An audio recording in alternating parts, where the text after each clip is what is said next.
All right, welcome to another match day. I think this is, I don't know, but we're gonna keep going of Ether raids here. Tana team, I think this is probably gonna be my most used team for this season. It's so easy to use because of Tana, and I don't know. I'm just gonna keep rocking with it. Legendary banner summons, they've been going.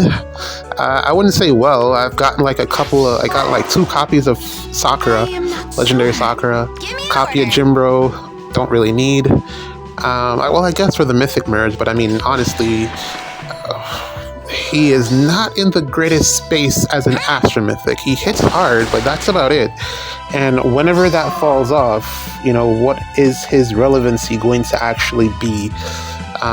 Aside from the cleansing, the penalty cleansing, but I mean, that's really for himself. So how good is that really as a support effect? Well, it's not even a support effect, as an effect in general. So, and then I got some other unit that I can't remember right now, but just 20 orbs left. Well, 40, but I need 20 more. So once I get that last 20, I should be able to get to the spark. And then pick up Heimdall in time for light season. I think I should be able to do it over this weekend. Maybe I'll just buy a small pack, and wrap it up that way. But yeah, not much going on right now. I mean, we're in the little in-between area there, between banners, and the next banner I'm pretty sure will be good. I think it's new heroes, or is it seasonal? New heroes probably. No, am I wrong?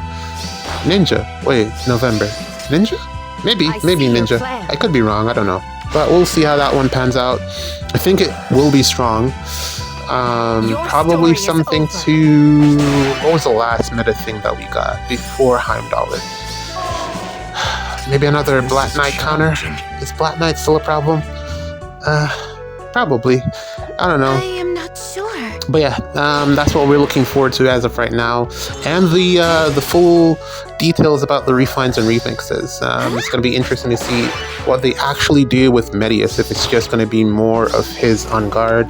I mean, definitely there'll be a buff to his on guard, but like, what exactly will it do? I think it's maybe both phases. It doesn't really need to be, but I think it'll be upgraded to a large extent. Don't know exactly what it'll do, but I mean, in terms of ideas, I don't know what you could really give it to make it better, because its effect is so specific to the bolt tower.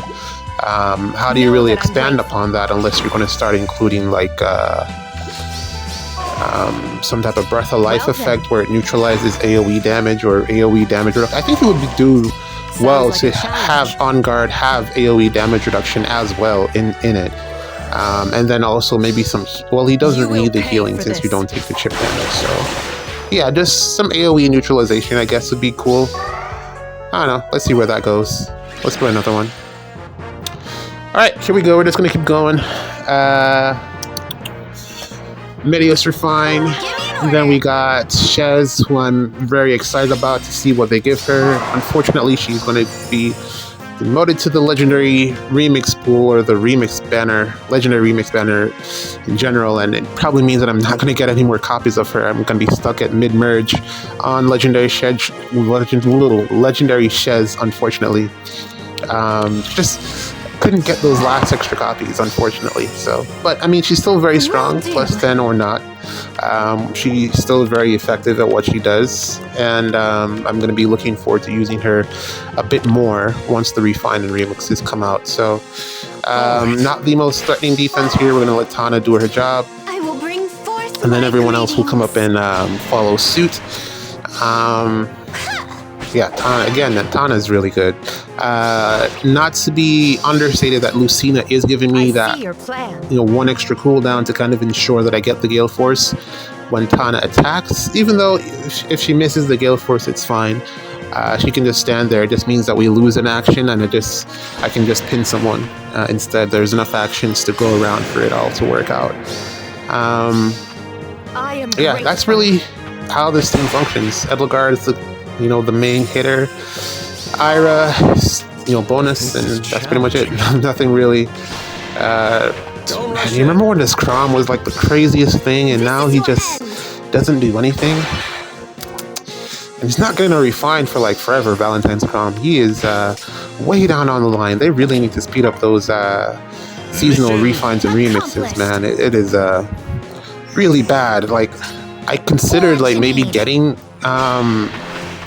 what's his name? That's Sigurd from the Hall of Forms, just because I don't have him and it would be an entry into the Pokédex, but it's like, why? He's not getting a refine anytime soon. All that it really is a sweep effect plus additional movement to the rest of your team, which I mean, that's like only if he survives the combat, which I guess, to be fair, there aren't that many. Well, let me take that back. Black Knight has no T-Disrupt, so unless it's like a Jimber or something, you're really not putting Sigurd on your defense. And he's not even like going to kill anything really in terms of armored units, so there's really no reason to pick up this Sigurd, to pick up the Ira, because she's even further down the line than Sigurd when it comes to seasonal refines. Or was actually, weren't they on the same banner? I think they were actually on the same banner, so yeah. We're not going to be seeing either of them anytime soon. So there's really no point in getting either of them, in my opinion. Just upgrade whatever you have, I guess. We're just going to keep going. This one is going to be a little bit challenging, but we have a team here that should be able to help us out with clearing this one. The Byleth here is in a position that we're going to try to take advantage of because of the layout here. We're going to try to sit on that trap and then pop the dance and then see if we get the KO. And then from there on, it should be pretty easy. We just got to avoid the Sigurd and Camilla, who I just can't really understand her range sometimes. But yeah, that's the biggest threat here. And should be able to win this one pretty convincingly once we get past that Hex Trap. I'm not sure if it's real or not, so we're gonna gamble on that and then move from there.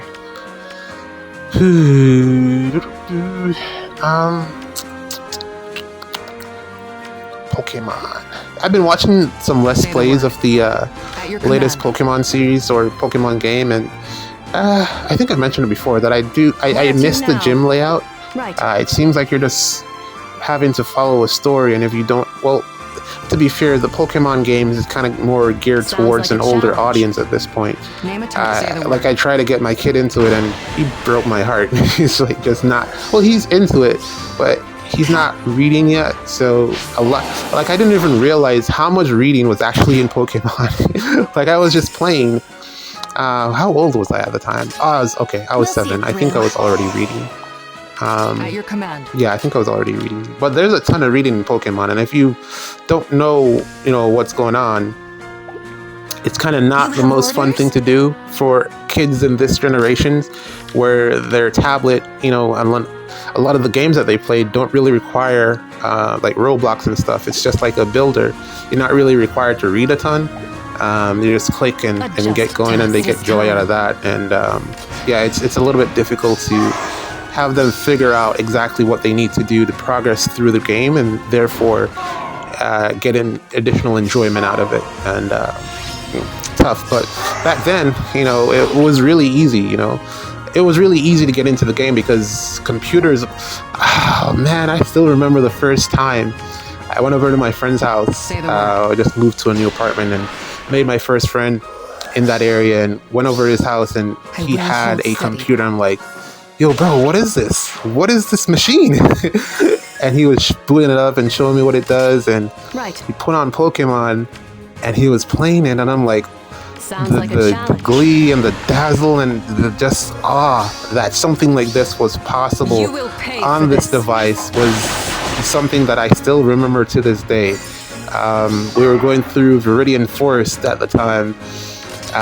Getting Pikachu, getting attacked by Caterpillar, and it made a ton of, like, the connection was instantly there because the Pokemon series was still ongoing on TV for the 4Kids dub, and that's where Ash was in the series as well, in the animated series. So the connection was instantly there, and it just being able to play it and vicariously experience what Ash was going through with his Pikachu and stuff. It was just a ton of fun. The black and white is just iconic. Man, it's like, thinking about it, just nostalgia. intense, man. And the thing that probably made it hit so hard is that it wasn't even my computer, so I never really got more than like a few seconds of it. So, well, you know, like a couple days or so. So I'd try to go over to his house, but you know, as a kid, you know, they don't really want you to go out too much for safety reasons, I guess, or also just to stay inside and study. You know, there was a ton of that. But yeah, when I did eventually get a hold of my friends, like at school, he had a Game Boy Color, and whew, man, the hours I put into that thing, playing at night with the little flashlight that you couldn't even see anything, but you were still going through it, man. I think we were already on. I think we're already on Soul Silver at that time. Not Soul Silver, you know, Silver, just regular silver. Gold, silver, and there was one other one. I forget what it was called. With the dogs, and Ho-Ho and Lugia, and yeah, I put a ton of hours into that. And yeah, that was just fantastic as a memory from childhood.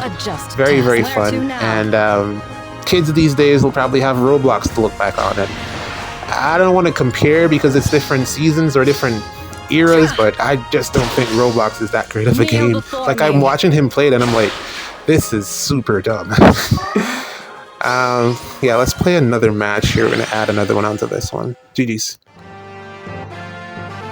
All right, this will be the last one for this set, and then probably two more. What is it? Saturday. So we got Sunday and then Monday. Yeah, two more, and then we're done. Same strategy with the Tana team. Nothing too crazy here, so we're just gonna go up and bop them and get out. Yeah, I was watching the Let's Play of the latest Pokemon game. No gyms, you just open world explore, which is a cool concept, and it's probably geared more towards the older audience now, since the gym concept is probably played out for some and they want to experience new things. I still enjoy the gym concept, but you know, it's a different avenue. Hopefully they go back to the gym well, from the last ones, like the ones that they did, the Hawaii one, where it was like, it didn't really make a lot of sense, the gym concept, and it's just not challenging enough. But then also, they still want to have kids play it, but honestly, I don't think they should. The challenge aspect of it really needs to be more, or at least it should at least have, you know how in Fire Emblem, of course, there's a difficulty setting. You know, I wish they had that in Pokemon, where it would make it a little bit harder for, you know, you just go in and clear it like right off the bat. But yeah, it looks very, very pretty. Switch. The graphics have come a long way from the black and white back on those CRT computers. Man, the floppy disk. Yeah, it's come a long way, and it looks really great. I love how they fleshed out a lot of the concepts that we had in Pokemon. Like, how is he able to jump over these things and not die? As a kid, as a 9-year-old, adventuring on his own, and you know, they've introduced a lot of things and gadgets into the game, like the Rotom phone, where you can like literally jump off a building and still be okay. It saves you essentially, and I'm like, this makes sense. A lot of it makes sense now, and I wish they would like. I still like, personally for me, what I want currently from Pokemon is just one really big and long Pokemon game that just covers the entirety and lets you actually become a Pokemon master from beginning to end. So it should cover from Pallet Town all the way to where we are now. I think it's Lagos. I can't remember what it's called. I stopped remembering the names after Black and White. I literally stopped remembering the names. But that's really what I would love to see. Hopefully they do that in the future. GG's.